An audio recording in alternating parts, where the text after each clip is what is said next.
안녕하세요. 어쩌다 기리의 교회입니다. 네, 안녕하세요. 네, 이번 주는 싱어게인에서 굉장히 핫한 가수죠. 예. 네, 30호 가수가 불렀던 내 마음의 주단을 깔고 라는 노래를 가지고 이야기를 나눠볼까 합니다. 예, 네. 이건 이제 산울림 2집에 수록된 곡이라고 그러죠.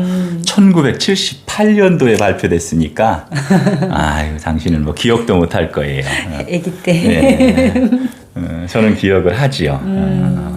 이제 그 산울림이 네. 원래 대학가요제, 1회 대학가요제 1등을 한 그룹이에요. 네.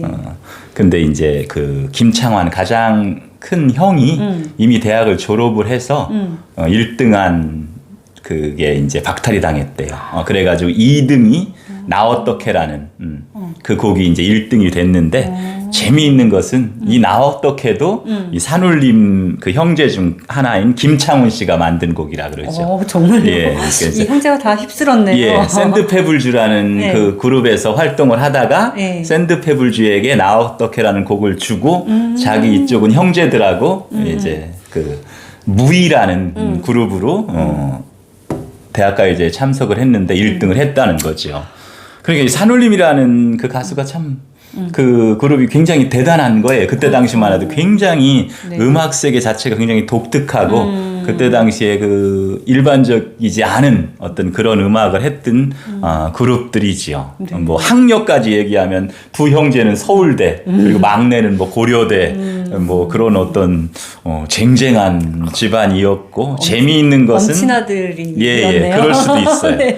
그리고 이 그룹을 무이라고 만들었는데 네. 없을 무 다를 이 그러니까 다름이 없다 뭐 이런 거예요. 근데 뭐와 다름이 없냐면 평소에 삶과 다름이 없는 그래서 이 사람들은 평소에 그냥 음악을 한 거예요. 늘 삼형제가 음악을 하면서 놀았고 그렇게 평소에 하던 음악을 어떤 일정한 무대 위에 올렸는데 그것 또한 많은 사람들한테 사랑을 받은 이제 그런 가수들이죠.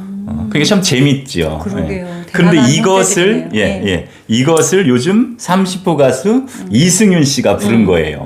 근데 뭐 지금 난리도 아니잖아요. 네. 굉장히 독특하고 뭐 이 음악 세계가 굉장히 사람들한테 막 이렇게 어필을 하는데 또 가만히 지금 보니까 네. 그들의 형제들이 뭐 다 대단하고 또 그 아버지가 네. 저도 그 얘기 듣고 좀 깜짝 놀랐어요.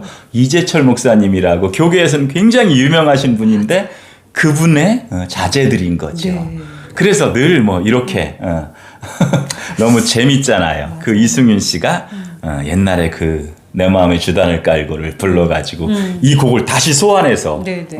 우리들한테 들려주는데 뭐 당신 같은 사람한테도 그 소리가 들려가지고 이번 주에는 또 이걸 한번 해보자고. 네, 너무 멋져가지고, 당신이, 네, 그동안은, 선곡한 걸 그냥, 주면은 따라만 따라했는데, 했는데, 이번엔 너무 멋있어서 제가 해보고 싶다고 한번 했어요. 해보고 싶다고 했죠. 그 해보고 싶다는 곡을 한번, 네. 가사가 그냥 굉장히 그 간단해요. 한번 살펴보자고요. 네. 예. 내 마음의 주단을 깔고 그대 길목에 서서 예쁜 촛불로 그댈 맞으리. 그렇죠. 이제 그대라는 걸 이제 놓고 생각해 보자고요. 이 그대가 사람일 수도 있고, 혹은 뭐 돈이나 명예나 쾌락일 수도 있죠. 뭐 그렇게 놓고 네. 보더라도 이 그대를 맞는 방법, 그대를 맞아들이는 방법, 뭐 여기에 대해서 이렇게 나와요. 그게 무엇이 됐든, 뭐 꼭 뭐 사랑하는 연인만 맞아들인다 이런 건 아니에요. 그랬을 적에 어떻게 맞아들일 수 있냐면 내 마음에 주단을 깔아야 된다는 거죠. 주단 그러면 사전에 찾아보니까 네. 그렇게 굉장히 질 좋은 비단이라 그러잖아요. 그 비단 뭐 그거 몸에 걸치기도 어려운 건데 네. 그걸 깔아요. 근데 다행히 마음에 깔으라고 해서 얼마나 다행인지요. 저 오늘 눈은 질퍽질퍽한 길에 깔으라고 하면 쓰고 한번 하면 못 쓰는데 아무튼 마음에 깔아야 되고요. 네. 또 중요한 건 이런 거죠. 그대 길목에 서야 된다는 거지요. 그러니까 돈도 이렇게 돈의 길목이 있대잖아요. 돈 버는 사람들 늘 그런 얘기를 하는 거고. 어딜까? 예, 예.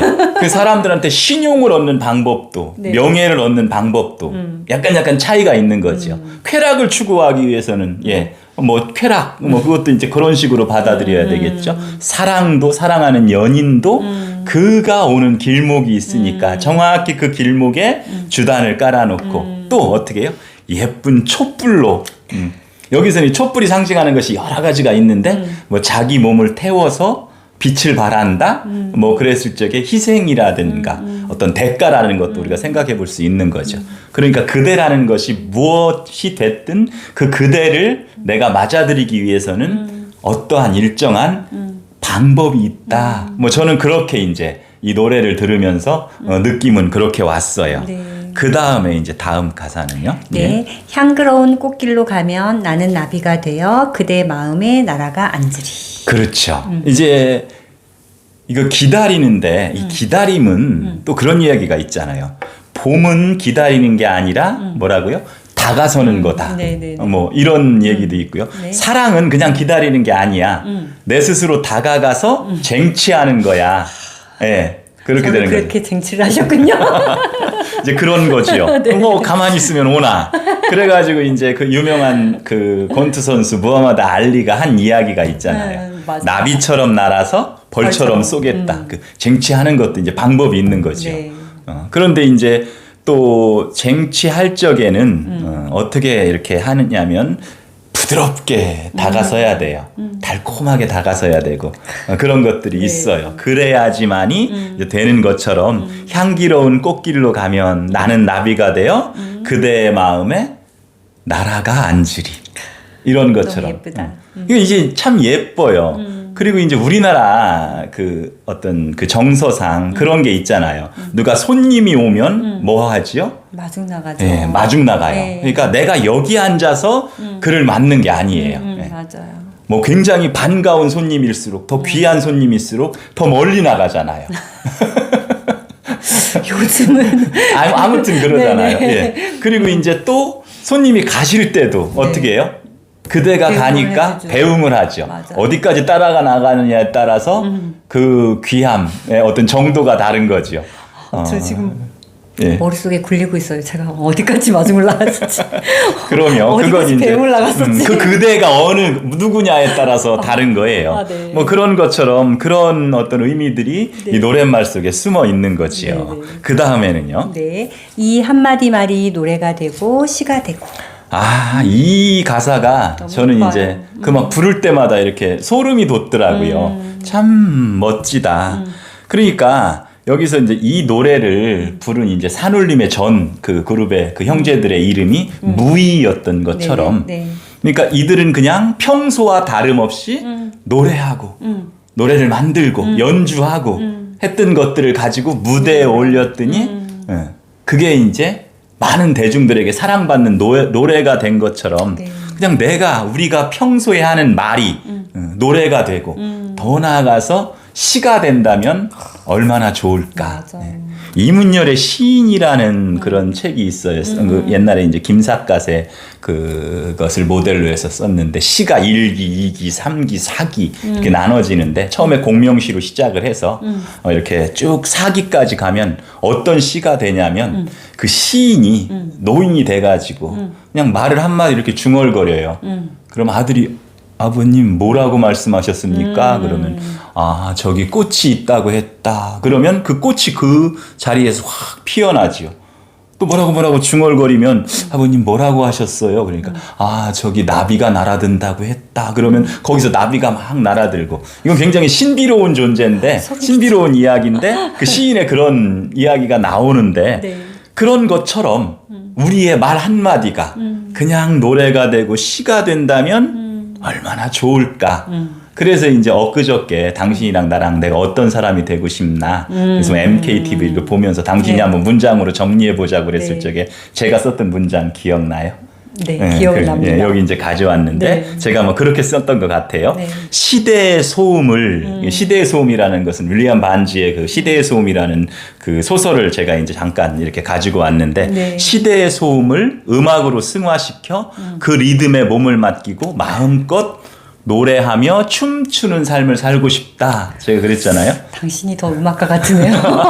이거 좀 마음에 드는데요. 내가 갖고 오면 안 그래요. 될까요? 그러니까 어느 시대든 시대의 소음 막 그 무성한 그 소리들이 들려와요. 네. 지금 같은 경우는 코로나에 대한 그 소문이 얼마나 심하게 들려오는지 모르겠어요. 맞아요. 그런데 그것은 뭐 어느 시대에나 그런 소음은 있는 거지요. 그랬을 적에 그것을 오히려 음악으로 승화시키고 그 리듬에 맞춰서 우리가 노래하며 춤추며 살 수 있다면 얼마나 좋겠는가. 그래서 그렇게 살고 싶다고 제가 이야기를 했는데 네. 뭐 그런 의미가 이 노래 속에 이렇게 숨어 있는 것 같아요. 저는 이제 그런 걸 발견했고 또 제가 목사다 보니까 이 노래 속에 어떤 성경적인 세계관과 얼마나 어떤 부합되는 어떤 내용들이 있지 않을까 그런 생각을 하다 보니까 뭐 그냥 이렇게 탁 오는 게 그런 거잖아요.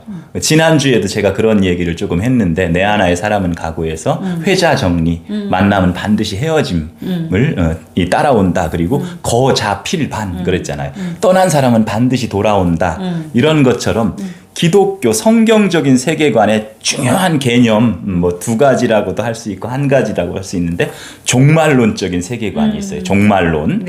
그 다음에 이제 또 재림신앙 이런 것들이 있는데 이게 이제 잠깐 이렇게 왜곡이 되면 이 성경적 종말론에서 벗어나요. 시한부 종말론. 이렇게 되는 거예요. 이 종말이라는 것은 그래 역사의 주관자 하나님이 역사를 시작하시고 마치신다. 뭐 이런 세계관이거든요. 그걸 뭐 우리가 꼭 그것을 믿으면 그때가 언제지? 좀 궁금해하지 않아도 그거에 궁금해져요. 그래서 그걸 기한을 알고 싶고 그 기간을 알고 싶어서 그때 그 전에는 좀 더 특별하게 우리가 살아야 되지 않나. 그래서 시한부 종말론이라는 게 자꾸 시대마다 대두가 돼요. 근데 사실은 그건 사이비 종말론이고 재림신앙도 마찬가지예요. 올바른 재림신앙이라는 것은 가신 분은 반드시 오신다. 그리고 이미 오셨어요. 성령님으로 이미 오셨고 그분을 우리가 충분히 누리면서 그분의 임재 안에서 우리가 그냥 평소의 삶을 충실하게 살아내는 거죠. 아까 무이처럼 네. 다르지 않은데 뭐와 다르지 않냐면 평소와 다르지 않은 것이요. 네. 그래서 제가 이제 신앙 생활 이것도 오히려 거꾸로 이렇게 한번 바꿔보자. 그래서 생활 신앙으로서 그냥 우리가 평소처럼 살아가는 그것이 신앙이 되고 네. 예, 그것이 또 노래가 되고 시가 되고 뭐 그렇게 우리가 살면 멋있습니다. 이제 그게 이제 어떤 거냐면 성경적 종말론이고 예, 올바른 재림신앙인데 이게 삐뜩 잘못 나가면 시한부 종말론 사이비 재림신앙으로 바뀔 수 있는 거죠. 이 노래는 그런 어떤 멋진 예, 종말론 재림신앙이 이 노래 안에 저는 반영될 수 있다고 보고 이 노래를 이제 한번 우리가 살펴본 거지. 그럴 수 있겠네요. 너무 멋있어요. 예. 네. 저도 이제 얘기를 들으면서 저는 딱 그런 생각이 들었어요. 첫 소절에서 예. 내 마음에 주단을 깔고 할 적에 예. 저는 딱 예수님이 생각이 났어요. 예수님이 먼저. 그렇죠. 예, 아우 멋지네요. 네. 예수님이 딱 먼저 오셔가지고 성육신 하셔서 그렇죠. 오셨잖아요. 오셔서 어찌 보면 주단을 깔아주신 거예요. 그렇죠. 그럼 저희는 그렇죠. 그냥 그 주단을 밟고 예수님을 따라가면 되는 것 그렇죠. 같아요. 야, 멋지다. 네. 네, 그 생각이 딱 들었고 그리고 또 하나는 네. 너무 웃기지만 네. 어쩌다 기리의 교회도 어찌 보면 뭐 삐딱한 시선으로 보면 목사가 뭐 가요 나부랭이나 가지고 이렇게 하나 이렇게 할 수도 있지만 어찌 보면 저희도 또 다른 주단을 까는 역할을 하는 게 아닌가 하는 생각도 들었습니다. 멋지네요. 그리고 이제 제가 이걸 보면서 아까 웃긴데 좀 참았는데 이 산울림이 처음에 가요제 나갈 때 무이라는 이름을 가지고 나갔다 그랬잖아요. 제가 예전에 목회할 적에 저도 그랬거든요. 뭔지 아세요? 좀 약간 사모 같지 않은 사모였거든요. 제가 왜 그랬냐면 저는 평상시 모습과 주일에 제 모습이 다른 게 좀 약간 너무 느끼하다 그럴까? 별로 안 좋아서 똑같았어요. 평상시 모습이 주일날 사모였고, 그 사모가 평상시에도 똑같이 살아가는 무의와 같은 생활을 했어요. 저도 약간 짓궂은 생각이 드는데 잘못하면 이게 하향 평준화 되거든요. 거룩한 주일이 평소에 속된 일주일과 이렇게 갖다줘서 상향 평준화된 거죠. 네, 평소에 거룩하게 살고 주일도 생활의 신앙, 생활 신앙을 한 사람이었어요. 그렇게 하면 뭐 좋은 거죠. 그래서 참 멋있는 것 같아요. 아까 당신이 그랬잖아요. 시대의 소음을 음악으로 승화시키고 그 리듬에 몸을 맡기고 마음껏 노래하며 춤추며 살고 싶다고 했는데 그 모습을 사실은 제가 그 30호 가수한테서 봤거든요. 맞아요. 그래서 맞아요. 이번 주에 이 곡이 너무 하고 싶어갖고 제가 하자고 했던 거예요. 그래요. 네. 선곡 좋았어요. 네. 감사합니다. 너무 멋졌습니다. 네. 오늘은 여기까지 네, 하겠습니다. 여러분들도 노래하며 춤추며 삶을 좀 즐기시는 그런 한 주간 되셨으면 좋겠습니다. 예. 네, 사랑합니다. 감사합니다. 행복하세요.